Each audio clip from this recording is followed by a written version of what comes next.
Hey everyone, and welcome to Week 3, Module 3 for ME12 Dynamics course. This week in Module 3, we'll be looking at absolute, dependent, and relative motion analysis of two particles. So for this week, we're going to be going over topics that are going to be involving this motion analysis of two particles. At the end of this week, you should be able to do the following. You should be able to describe the motion of a particle traveling along a curved path, relate kinematic quantities in terms of the rectangular components of the vectors, and analyze free flight motion of a projectile. Before you start these lectures, I would encourage you to read through your textbook, take a look at Chapter 12, and read through Sections 9 and Section 10. This will help you prepare for all the material that we'll be covering in the lecture slides and the example problems. So I want a reminder that homework will be due at the beginning of this week, 9/14 by 4 p.m. If you haven't submitted that yet, please make sure you submit it before the deadline to get full credit. Make sure it's in the correct format when you upload it to Blackboard, and that you followed all of the instructions for your homework guidelines and the rubric for grading. Once these are all uploaded, if you have any issues uploading them, please contact me and let me know. We'll make sure we get that all squared away for you. Also, this week we'll be having our third reading quiz. So this third reading quiz will be due on the 18th by 4 p.m. Multiple choice questions related to everything you see in the lecture slides and everything you read through in your required readings. So there will be two lectures within Module 3. First lecture will be Lecture 3.1. In 3.1, this is the absolute dependent motion analysis of two particles here.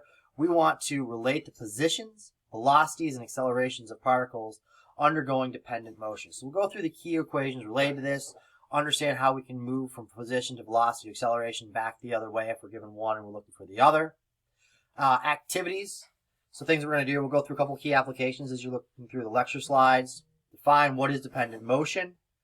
Develop position, velocity, and acceleration relationships. So again, go through those key equations there for all of those relating them. And I'll have a concept quiz, a tension quiz, and a group problem solving problem for you guys to work through.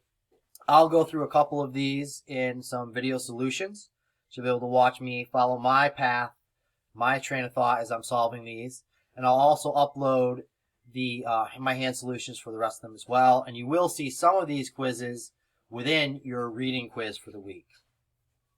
So that brings us to the next lecture. So in lecture 3.2, we're going to be dealing with relative motion analysis of two particles using translating axes. So with this here, things will be relative to each other. So we need to understand translating frames of reference. What are we referring to? What is it related to?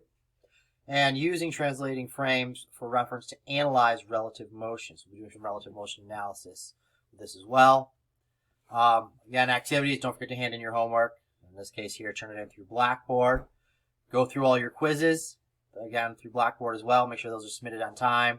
And then we're going to go through some applications, key equations for this velocity, position, acceleration. Take a look at some vectors and graphical methods, and go through some problem solving again. So another thing that I have included for you guys as well are some equation sheets. So we talked about how do we relate position, velocity, acceleration, some of this motion of a projectile, all of this here, so we can reference back to this one equation sheet here. Just put it in one nice organized spot. This is all in your textbook as well and in the lecture slides. Sometimes it's nice to have it all in one sheet to reference back through to as you're solving these problems out. So we have all of these here under this equation sheet, and on the second page over here, I've given you a couple other key equations and diagrams to reference back to that are in general form. So we have relative velocity here, some dependent motion, radius of curvature, relative position, a couple of stuff back from pre-calc here, law of sines and cosines. So this is another great slide to reference back to as you're going through the lecture slides and homework.